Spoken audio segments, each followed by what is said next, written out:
In geology, weathering means physical and chemical breakdown of rocks and minerals at and below the earth's surface. Rocks and minerals formed by igneous and metamorphic processes, which are on high temperature pressure conditions, lose their stability as soon as they are exposed on or near the surface where pressure temperature conditions are low and there is abundance of oxygen, carbon dioxide, water and biota. We shall discuss the topic concerned under the following heads: chemical weathering, weathering products, colloidal deposition, residual deposits, that is mainly bauxite, and we shall say residual deposits other than bauxites.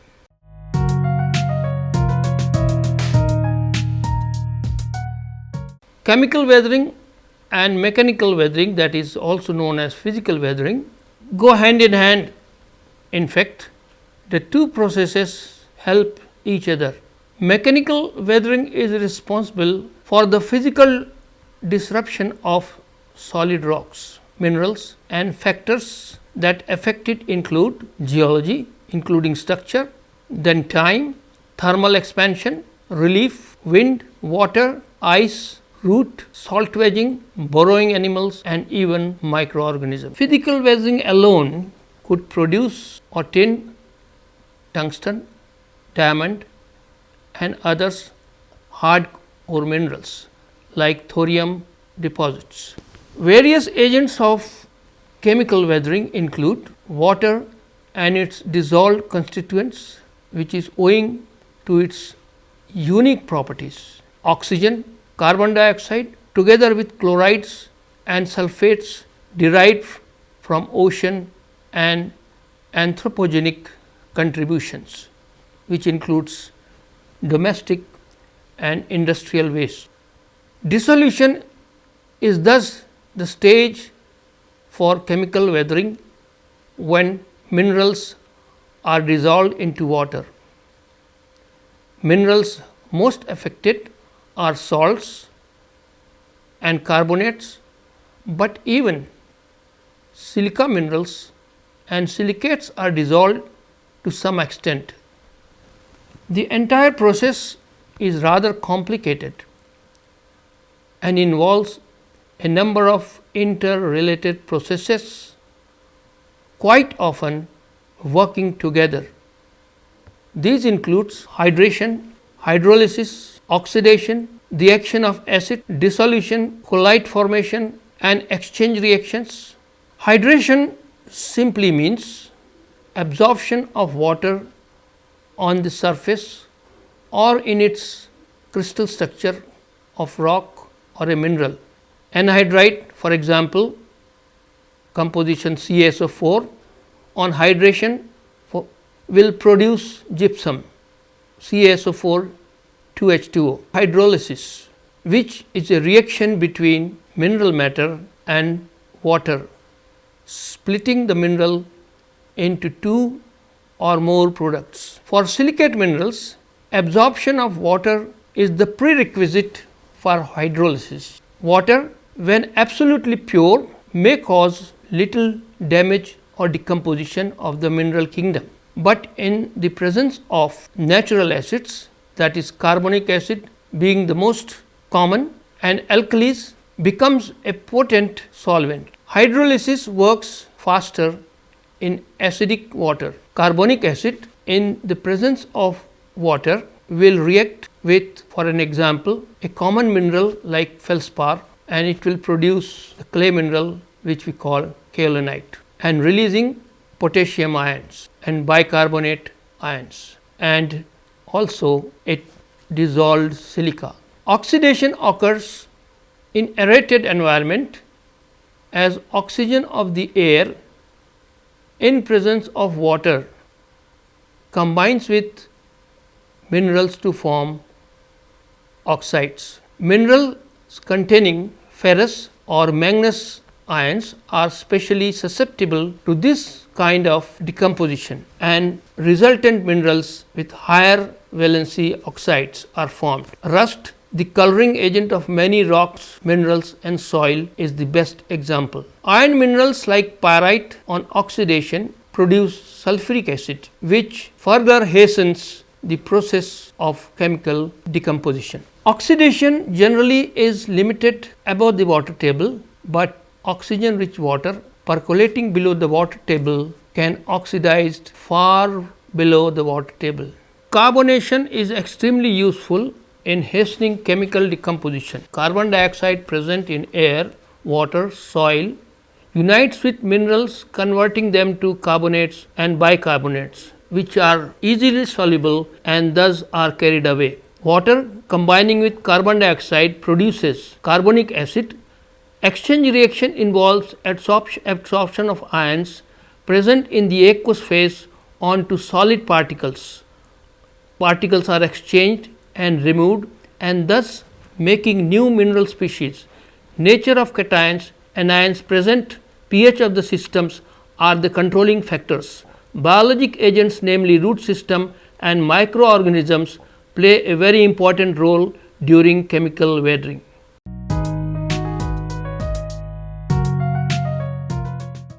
Weathering products of rocks, minerals and ores take three forms. Number 1, resistates or stable residual primary minerals. Number 2, secondary minerals formed and that remain stable in the weathering environment. And third, soluble cations that are removed by circulating waters and which in turn may form new ore minerals by precipitation or evaporation.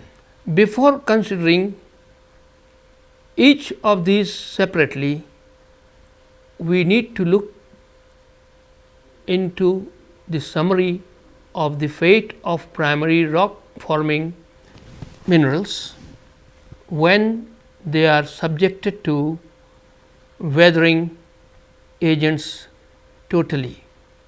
This was presented by Fields and Swindale in 1954. Further, one must remember that as early as 1938, Goldish pointed out that the order of stability of minerals formed under igneous regime is the reverse of the order they are formed, and as presented by N. L. Bowen in 1928 in his famous reaction series. In the zone of weathering, minerals that are hard and remain unaffected by the chemically charged percolating waters. These include quartz and other resistant accessory minerals like zircon, swene, monazite and others. Clay minerals that are stable under the secondary environment, as also hydromicas, may stay back at their original site, that is in the regolith. Ore minerals like gold, cassiterite, wolframite, monazite, magnetite, ilmenite and rutile are the important resistates.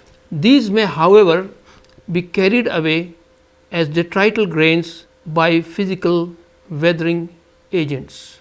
Leaching of the primary minerals of rocks and subsequently hydration and hydrolysis produces secondary minerals, which are extremely fine grained, less than 0.02 millimeters, and includes clay minerals which are hydrous silicates of aluminum, iron and magnesium. There are four important groups. Number 1, kaolinite. Number 2, montmorillonite. Number 3, ilites, also known as hydromica and chlorite. Kaolinites are favored in acidic rocks like granite under acid environment where drainage is free, while montmorillonites are favored in basic rocks under waterlogged conditions of the ground in semi-arid climates. Hydrous oxides of iron and aluminum are the most common weathering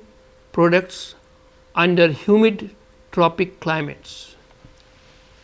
The most important minerals include limonite, tergite and goethite, and two members of the all important product, that is bauxite and diaspore, which are hydrous aluminum oxide and of course gibbsite.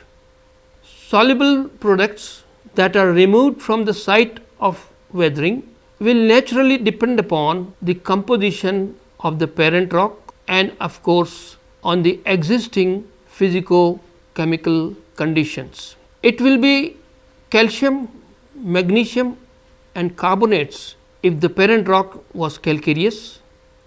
In case of igneous rocks, it will be alkalis and alkaline earths and also silica, both in ionic as well as colloidal form.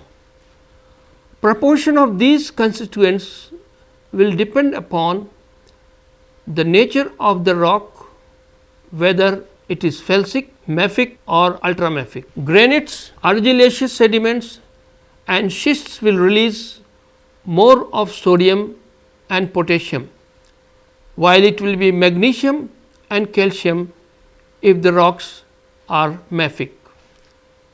Elements removed initially are likely to be removed by adsorption on clays. For example, potassium in the case for alite in preference to sodium, which will remain in solution for a long time. Iron and manganese get dissolved together in reducing conditions, but iron get precipitated under oxidizing conditions sooner than manganese. Apart from EH and pH of the environment, relief and drainage conditions of the area also controls retention of some elements in the solution or their deposition with the clays. Depending on these conditions, soluble products removed from the weathering site will take their own route and time for the removal from the aqueous system as secondary mineral deposits.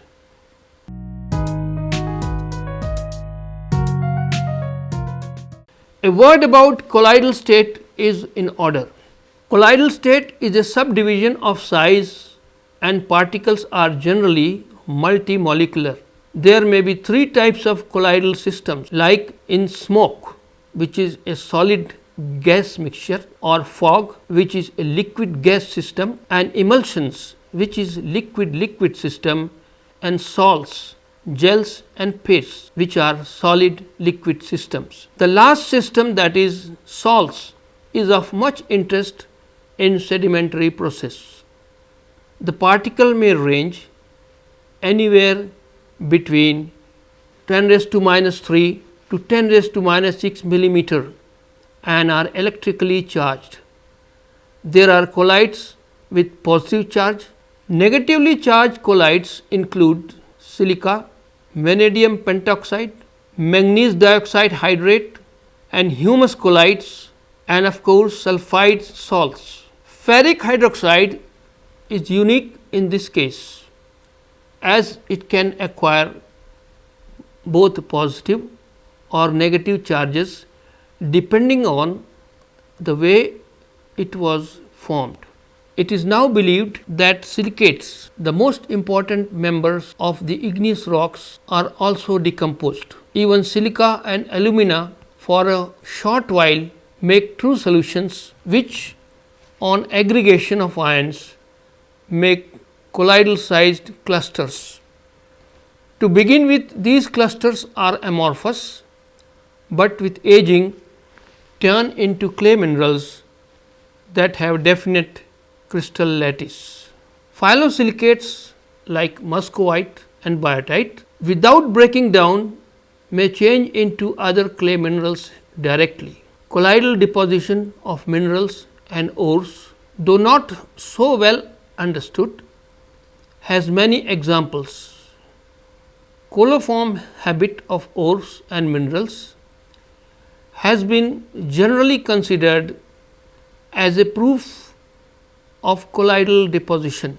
Mineral habits like botryoidal, mammillary, reniform, nodular and pisolithic are attributed to colloidal deposition process. Minerals like opal, even after deposition, remain in amorphous state, but many others may acquire some degree of crystallinity, becoming metacolloids. Examples include malachite, marcasite, silomelane, smithsonite, bauxite, chrysocolla, and quite often they may attain radial structure.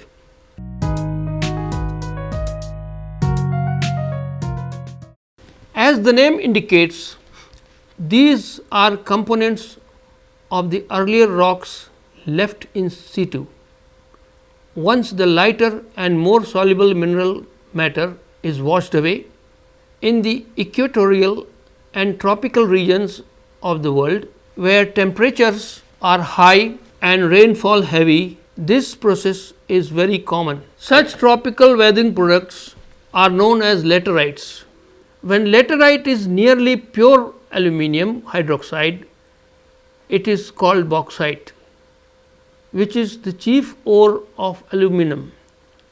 Any rock which has some alumina to start with can become the source material for laterite and bauxite formation. It is more the extent of tropical weathering and leaching away of unwanted constituents from the source rock that make a bauxite deposit.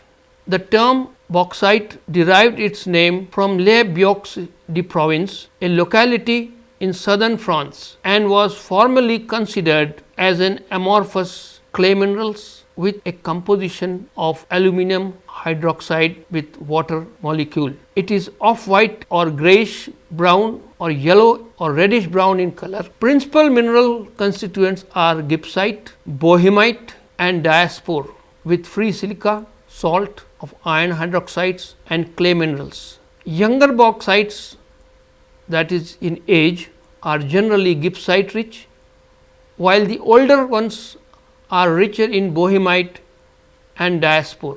Ordinarily, chemical weathering of feldspars in alumina rich igneous rocks yields kaolin. However, in tropical to subtropical monsoonal climate conditions, the weathering is carried a step further with the removal of silica and thereby enriching the residue in hydroxides of aluminum, iron, manganese and titanium. Most favorable pH of waters draining the area of interest for the removal of silica from alumina is between 5 to 8. Temperature of around 200 degrees centigrade is desirable for bauxite formation. A further refinement in pH of about 3 with low EH then removes iron also, and the residue is alumina rich bauxite.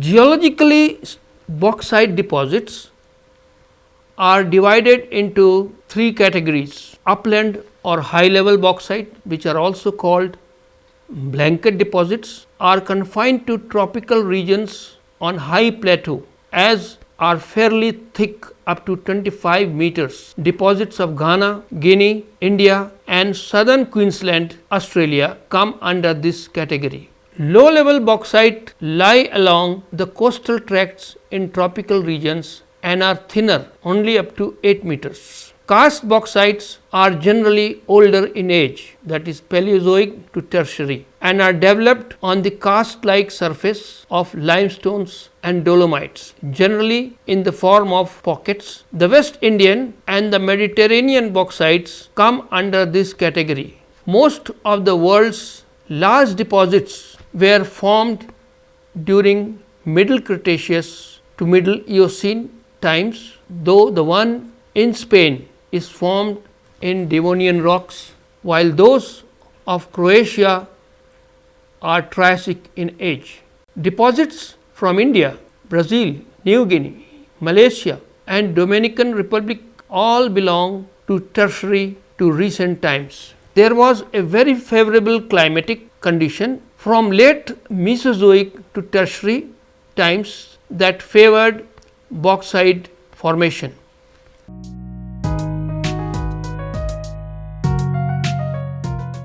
Residual iron rich laterites. World has substantial reserves of high grade iron ores in bended iron ore formations and other chemically precipitated. Therefore, presently laterites may not be considered favorable resource for iron presently, but most basic and ultra basic rocks in suitable climatic and topographic conditions yield iron rich laterites if not bauxites.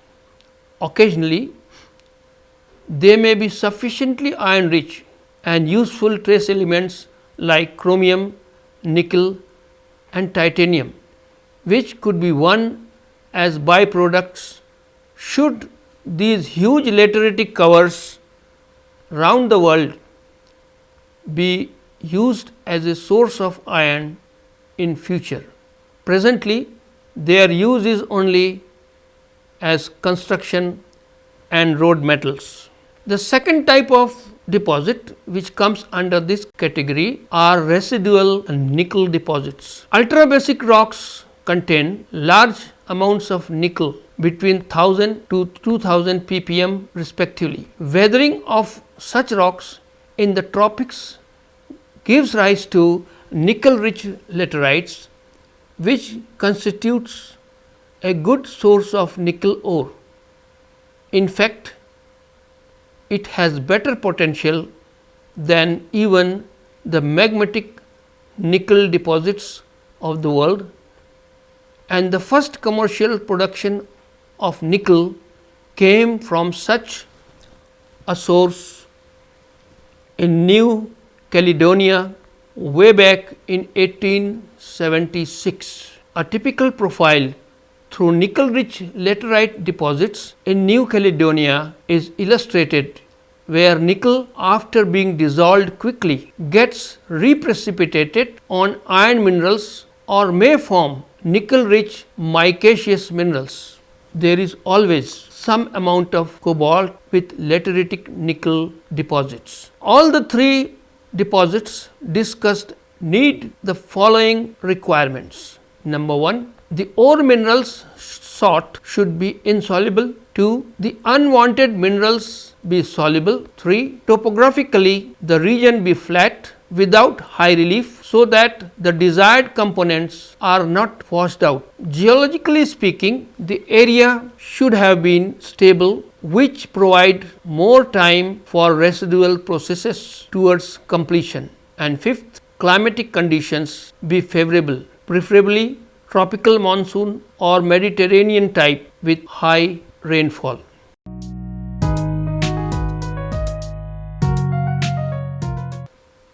The theme of chemical weathering, colloidal processes and the resulting residual deposits all work together in secondary environment, which is rich in water, oxygen, carbon dioxide and biota.